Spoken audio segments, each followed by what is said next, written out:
Assalamualaikum warahmatullahi wabarakatuh. Perkenalkan, saya Pandu Yustika, penyuluh perikanan Kabupaten Ponorogo.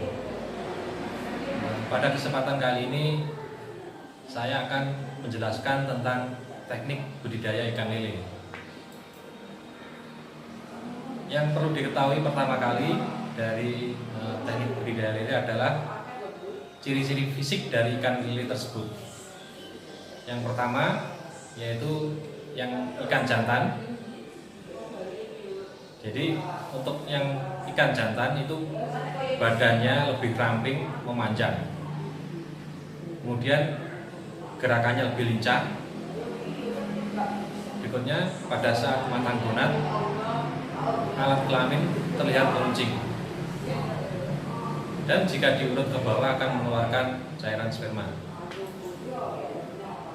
Dan untuk ciri fisik dari ikan lele betina itu sebagai berikut, yaitu bentuk tubuhnya lebih besar, kemudian pada saat matang gonat gerakannya lebih lambat, alat kelaminnya berwarna kemerahan, dan jika diurut perutnya ke bawah akan mengeluarkan cairan telur.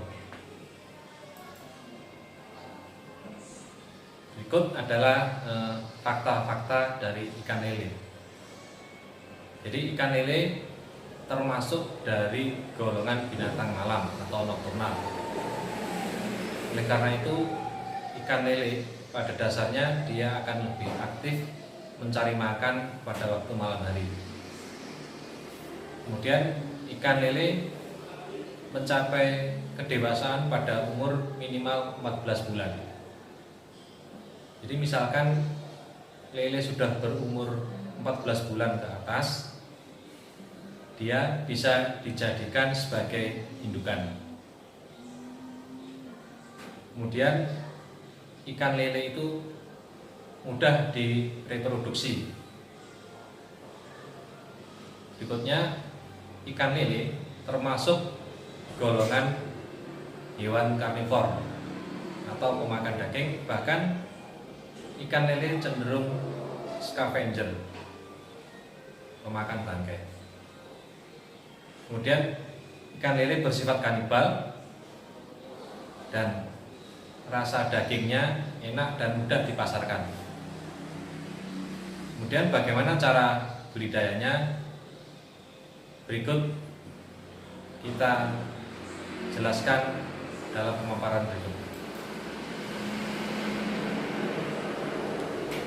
Hal-hal yang perlu dipersiapkan pertama kali yaitu persiapan kolam. Untuk jenis kolamnya yang pertama dari jenis kolam beton atau kolam pasangan. Konstruksinya adalah sebagai berikut. Bentuk kolamnya mengerucut ke bawah dengan kedalaman kurang lebih 1 meter. Kemudian di tengah kolam dibuat caren. Fungsinya untuk berkumpulnya air pada waktu ikan atau pada waktu pemanenan. Kemudian dibuat saluran pengeluaran air atau outlet untuk pembuangan air.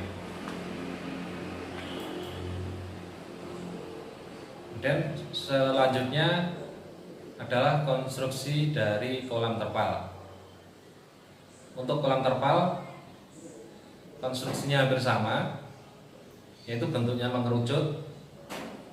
Bedanya di ujung atau di bibir kolamnya nanti dikasih atau diberi bata atau batako untuk melindih dari terpal tadi. Tengahnya juga dibuat caren untuk mengumpulnya ikan dan air pada waktu pemanenan. Ini adalah contoh dari kolam terpal seperti itu. Di atasnya dikasih cor-coran ya, cor-coran seperti itu. Sedangkan yang ini adalah kolam terpal yang biasanya untuk pendederan benih. Berikutnya adalah kolam tanah atau kolam pasangan. Konstruksinya seperti berikut gambarnya. Pada intinya sama, mengerucut ke bawah. Di tengahnya dikasih caret, seperti itu sama. Kemudian ini adalah contoh kolam-kolam tanah. Berikutnya contoh kolam beton.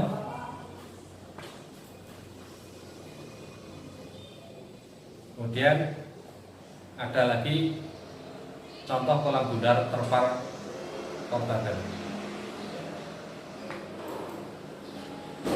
Dan yang berikutnya ada contoh kolam lele sistem bioflok seperti yang di sebelumnya, kolam terpal portabel, tapi ada tambahan aeratornya.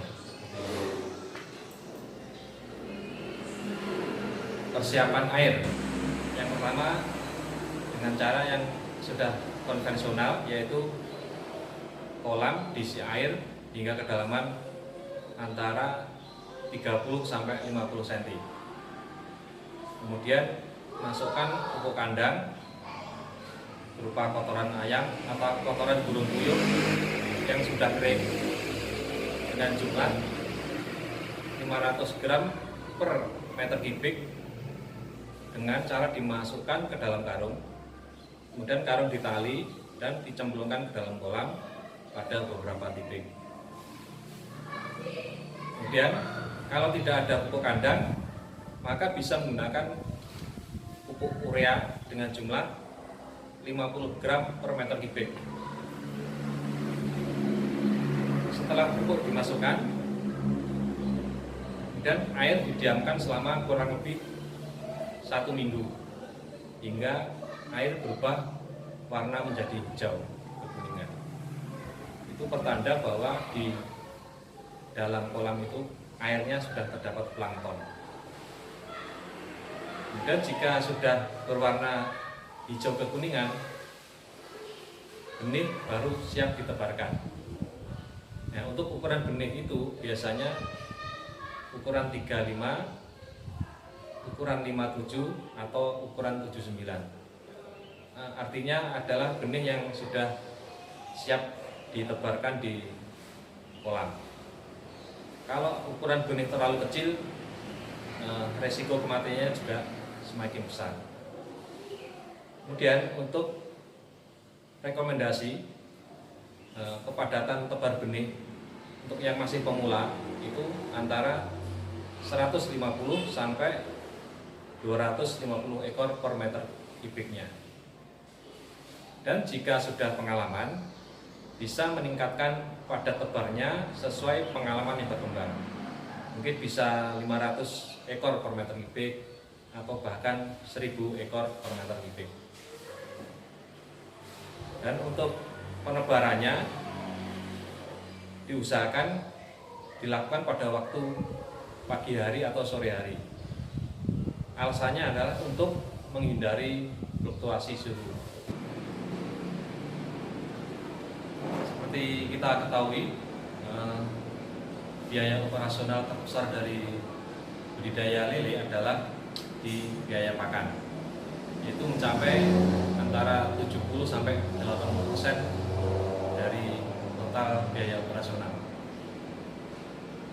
Kemudian pakan lele yang biasa digunakan adalah pakan pelet atau pakan buatan jenis apung ataupun yang tenggelam dengan beberapa jenis dan kandungan protein yang berbeda-beda. Biasanya untuk budidaya lele diperlukan kadar protein antara 30 sampai 34% untuk dapat mencukupi kebutuhan protein dan pertumbuhannya.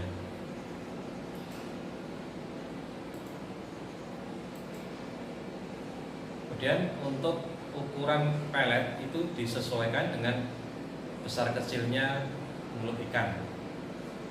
Misalkan benih lele yang baru ditebar itu menggunakan pakan pelet ukuran 1 mm. Sedangkan ikan lele yang sudah besar bisa menggunakan pelet ukuran 2 sampai 3 mm. Sedangkan untuk lebih memacu pertumbuhan ikan, dan kebutuhan nutrisi, ikan yang masih kecil itu membutuhkan pakan dengan kadar protein yang lebih tinggi, yaitu antara 32 sampai 40%.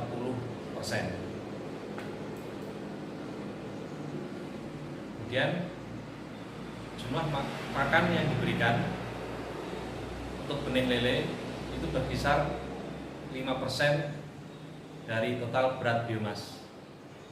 Sedangkan yang lele yang sudah besar itu sekitar 3% dari total berat biomas. Untuk frekuensi pemberian pakannya per hari antara 2 sampai 3 kali sehari. Kalau 2 kali itu bisa dilakukan pagi dan sore. Kemudian kalau 3 kali bisa digunakan pagi, siang, dan malam. Untuk cara pemberian pakannya, biasakan pelet direndam dulu dengan air secukupnya, diaduk dan dibiarkan sekitar 10 menit, baru dikasihkan ke ikan. Pakan yang diberikan secara cepat dan merata ke seluruh kolam. Selain pakan buatan, perlu juga sekali-kali diselingi pakan alami yang berasal dari daun-daunan seperti daun pepaya, daun sinte, daun talas, dan lain-lain.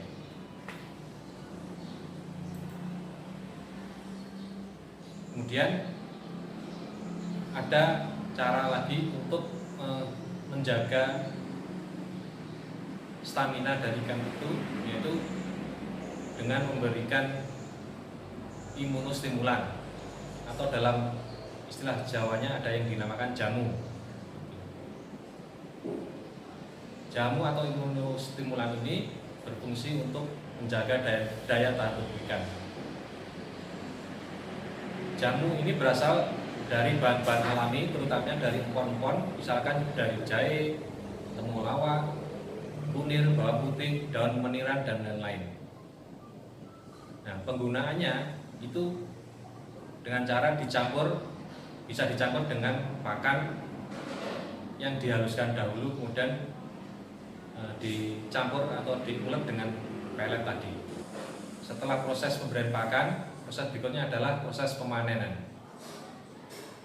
Jadi ikan lele yang sudah berumur kurang lebih 3 bulan, maka lele tersebut sudah siap untuk dipanen. Biasanya ukuran konsumsi dari lele ini adalah berisi antara 8 sampai 12 ekor per kilo. Dan untuk proses pemanenannya diusahakan dilakukan pada sore hari atau pagi hari untuk menghindari fluktuasi suhu.